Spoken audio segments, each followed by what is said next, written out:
To be frank demand for girls in hotel industry தான் ரொம்ப அதிகம். பொண்ணுங்க வந்து நான் ஷெஃப் ஆகணும், நான் வந்து ஃப்ரண்ட் ஆஃபீஸில் ஒர்க் பண்ணணும்னு நினச்சி வந்தாங்கன்னா ஃப்யூச்சரில் ரொம்ப டிமாண்ட் அதிகம், especially for south Indian girls. ஏன்னா சவுத் இந்தியாவில் இருக்க ஹோட்டல்ஸில் இப்போ நீங்கள் போய் பார்த்தீங்கன்னா பெண்களே இல்லை, ரொம்ப கம்மியாக இருப்பாங்க. சில பிராண்ட்லலாம் வந்து ரூல்ஸே இருக்குது, 30% of the employee should be female. But அதை யாராலையும் இப்போ ஃபுல்ஃபில் பண்ண முடியாத ஒரு சூழ்நிலையில் இருக்குது.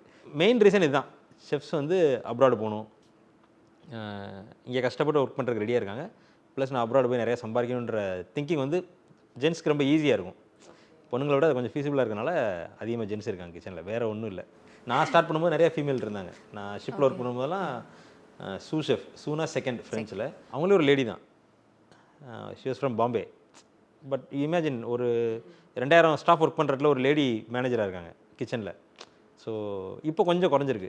நம்ம அஸ்வின் ஸ்வீட்ஸ் அண்ட் ஸ்நாக்ஸை எக்ஸ்போர்ட் பண்ணுறதுக்கு 7373041434 கான்டாக்ட் பண்ணுங்க.